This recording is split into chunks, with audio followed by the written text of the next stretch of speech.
నమస్తే everyone. ఎన్ఈఈటీ neat అంటే national eligibility cum entrance test. భారతదేశంలోని ప్రభుత్వ, ప్రైవేట్ మెడికల్ కాలేజీల్లో ఎంబీబీఎస్, బీడీఎస్ వంటి కోర్సుల్లో ప్రవేశానికి ఈ పరీక్ష నిర్వహిస్తారు. దీన్ని నేషనల్ టెస్టింగ్ ఏజెన్సీ ఎన్టీఏ అనేది నిర్వహిస్తూ ఉంటుంది ప్రతి సంవత్సరము. అదేవిధంగా ఈ సంవత్సరం కూడా దాదాపుగా 20 లక్షల మంది ఈ పరీక్షకు హాజరయ్యారు.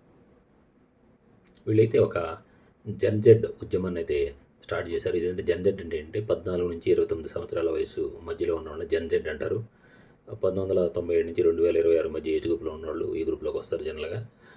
ఈ ఉద్యమం అనేది దాదాపుగా ఢిల్లీలో ప్రారంభమై దేశవ్యాప్తంగా కూడా పాకింది. చివరికి వీళ్ళ ఆందోళనకు తల వంచి ధర్మేంద్ర ప్రధాన్ ఎవరైతే ఉన్నారో విద్యాశాఖ మంత్రి రాజీనామా కూడా చేశారు. అదేవిధంగా ఒక కొత్త చట్టాన్ని కూడా తీసుకువచ్చారు అనమాట, సంస్కరణ అనేది తీసుకొచ్చారు. ఒక రకంగా చూస్తే ఇది పేపర్ లీకేజ్ అనేది ఇప్పుడే జరిగిందంటే ఇది 2024లో కూడా లీకేజ్ జరిగినట్టుగా కూడా నీటికి సంబంధించిన రికార్డ్ అనేది ఉంది. ఇకపోతే ఈ లీకేజ్ అనేది ప్రతి ఎగ్జామ్లో కూడా లీకేజ్ అనేది ఒక ప్రస్తుతం జరుగుతూనే ఉంది. 10వ తరగతి నుంచి మొదలుపెట్టి అన్ని ఎగ్జామ్లు, ఒక డిఎస్సీలు కానివ్వండి, ఇంకా ప్రతి ఎగ్జామ్ కూడా లీక్ అనేది జరుగుతూనే ఉంది.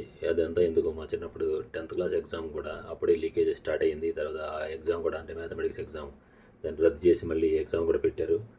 ఇంకా విచిత్రం ఏంటంటే కొంతమంది పేపర్ లీకేజీ తెలిసిన వాళ్ళు ఉంటారు కదా, వాళ్ళు ఎగ్జామినర్ క్వశ్చన్ పేపర్ ఇవ్వకముందే ఆన్సర్లు కూడా రాసిన సందర్భం కూడా ఉందన్నమాట. అంటే ఈ లీకేజ్ అనేది ఎంత దారుణంగా ఉందో మనం అర్థం చేసుకోవచ్చు.